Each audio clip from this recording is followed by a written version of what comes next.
ನಮಗೆ ಮಳೆ ಬೆಳೆ ಎಲ್ಲದರ ರೀತಿ ಯಾವುದು ಅವಿನಾಭಾವ ಸಂಬಂಧ ಇದೆಯೋ ಅದೇ ರೀತಿ ಸಹಕಾರ ಕ್ಷೇತ್ರದಲ್ಲಿ ಕೂಡ ನಮ್ಮ ರೈತಾಪಿ ವರ್ಗಕ್ಕೆ ಒಂದು ಸಂಬಂಧ ಇದೆ. ಇವತ್ತು ಏನಾದರೂ ರೈತ ಉಳಿಬೇಕಂದ್ರೆ ಈ ಸಹಕಾರ ಕ್ಷೇತ್ರ ಬಹಳ ಮುಖ್ಯ ಕಾರಣ. ಈಗಾಗಲೇ 5 ವರ್ಷ ಪೂರೈಸಿದ್ದಕ್ಕೆ ಮೊದಲು ಕೇಂದ್ರ ಸರ್ಕಾರದಲ್ಲಿ ಸಹಕಾರ ಇಲಾಖೆದು ಇರಲಿಲ್ಲ, ಅದಕ್ಕೆ ರಾಜ್ಯ ಸರ್ಕಾರಗಳು ಮಾತ್ರ ಅದನ್ನು ಅನುಷ್ಠಾನ ಮಾಡ್ಕೊಂಡು ಹೋಗ್ತಾ ಇದ್ದಿದ್ದು.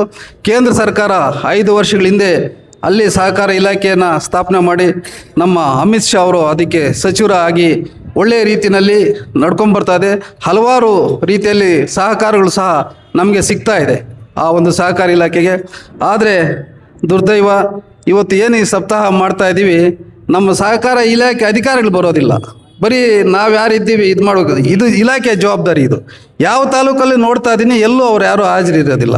ಯಾಕೆ ಅಂತಂದರೆ ಆ ತಾಲೂಕು ಹೋದರೆ ಜನ ಕ್ವಶನ್ ಕೇಳ್ತಾರೆ, ಅವ್ರು ಮಾಡಿರ್ತಕ್ಕಂಥ ನ್ಯೂನ್ಯತೆಗಳೇನಿದೆ ಅದನ್ನು ಸಾರ್ವಜನಿಕವಾಗಿ ಕೇಳ್ತಾರೆ, ತಪ್ಪಿಸ್ಕೋಬೇಕು ಅನ್ನೋ ಒಂದು ಉದ್ದೇಶಕ್ಕೆ ಮಾಡ್ತಾ ಇದ್ದಾರೆ ಅಂತ ನನಗನ್ನಿಸುತ್ತೆ. ಇವತ್ತು ಇಂಥ ಒಂದು ಕಾರ್ಯಕ್ರಮ ನಡೀತಾ ಇದೆ.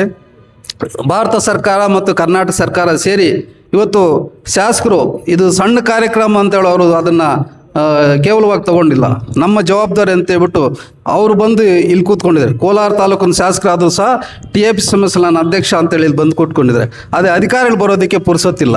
ಸರ್ಕಾರ ಏನಕ್ಕೆ ಅವ್ರಿಗೆ ಕೊಡ್ತಾ ಇರ್ತಕ್ಕಂಥದ್ದು, ಇದನ್ನು ನಮ್ಮ ಶಾಸಕರು ಸಹ ಸ್ವಲ್ಪ ಅದನ್ನು ಗಮನಕ್ಕೆ ತಗೋಬೇಕು. ಯಾಕೆಂತಂದರೆ ಇಡೀ ಜಿಲ್ಲೆಯಲ್ಲಿ ಎಲ್ಲಿ ಹೋಗ್ತಾ ಇದ್ದಾರೆ, ಎಲ್ಲಿ ಹೋಗ್ತಾ ಇಲ್ಲ. ನಮ್ಮ ಸಹಕಾರಿ ಯೂನಿಯನ್ ನಿರ್ದೇಶನ ಕೇಳಿದಾಗ ಎಲ್ಲಿಗೂ ಬಂದಿಲ್ಲ ಅಂತ ಹೇಳ್ಬಿಟ್ಟು ಹೇಳ್ತಾ ಇದ್ದಾರೆ ಅವರು. ಆ ಒಂದು ಕಾರಣಕ್ಕೋಸ್ಕರ ಈ ಒಂದು ಇದನ್ನು ತಗೋಬೇಕು. ಅದ್ರ ಜೊತೆಗೆ ಈಗಾಗಲೇ ನಾವು DCC ಬ್ಯಾಂಕು ಯಾವ ಸ್ಥಿತಿನಲ್ಲಿದೆ ಅಂತ ಹೇಳ್ಬಿಟ್ಟು ಮಾತಾಡ್ತಾ ಇದ್ವಿ. ಅದನ್ನು ಉಳಿಸೋದಕ್ಕೆ ಎಲ್ಲ ನಮ್ಮ ಜಿಲ್ಲೆಯ ಮುಖಂಡರು ಪ್ರಯತ್ನ ಮಾಡಬೇಕು. ಇವತ್ತು ರೈತರೆಲ್ಲನೂ ಮೀಟ್ರ್ ಬಡ್ಡಿಗೆ ಹೋಗೋ ಪರಿಸ್ಥಿತಿ ಬಂದಿದೆ.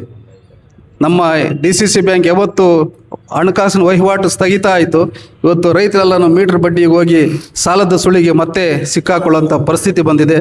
ಅದರಿಂದ ಜನರ ಒಂದು ನಮ್ಮ ರೈತರ ಏಳಿಗೆ ಆಗಬೇಕಂದ್ರೆ DCC ಬ್ಯಾಂಕು, ಮಿಲ್ಕ್ ಯೂನಿಯನ್ನು, ಇನ್ನೇನು ಸಹಕಾರಿ ಕ್ಷೇತ್ರಗಳು ಯಾವ್ಯಾವುದಿದೆ, ನಮ್ಮ TAPSMS ಆಗ್ಬೋದು, PLD ಬ್ಯಾಂಕ್ ಆಗ್ಬೋದು, ಇವೆಲ್ಲ ರೈತರ ಒಂದು ಏಳಿಗೆಯನ್ನು ಬಯಸ್ತಾ ಇರ್ತಕ್ಕಂಥ ಸಂಸ್ಥೆಗಳು. ಅದರಿಂದನೇ ಇವತ್ತು ದೇಶದಲ್ಲಿ ಹೆಚ್ಚಿನ ನಮ್ಮ ಜಿಲ್ಲೆಯಲ್ಲಿ ಕಡಿಮೆ ಇರ್ಬೋದು, ನಮ್ಮ ರಾಜ್ಯದಲ್ಲೂ ಸಹ ಹಲವಾರು ಕಡೆ ಇವತ್ತು ಅವರೇ ಸ್ವಂತ ಟ್ರಾನ್ಸ್ಪೋರ್ಟ್ಗಳು ಸಹ ಹೊಂದಿರತಕ್ಕಂಥ ಜಿಲ್ಲೆಗಳಿದ್ದಾವೆ, ನಿದರ್ಶನ ಇದ್ದಾವೆ. ಅದರಿಂದ ಇದ್ರ ಬಗ್ಗೆ ಎಲ್ಲ ಮುಖಂಡರು, ಜಿಲ್ಲೆ ಮುಖಂಡರು ಗಮನ ಹರಿಸ್ಬೇಕಂತ ಹೇಳ್ತಾ, ಇವತ್ತೇನು 5 ವರ್ಷ ಸಂಭ್ರಮಾಚರಣೆ ಇವತ್ತು ನಮ್ಮ ತಾಲೂಕಿನ ಕಾರ್ಯಕ್ರಮದಲ್ಲಿ ಸಹಕಾರ ಕ್ಷೇತ್ರದ ಬಗ್ಗೆ ಚಲನಚಿತ್ರ ಪ್ರದರ್ಶನ ಅಂತ ಹಮ್ಮಿಕೊಂಡಿದ್ದಾರೆ.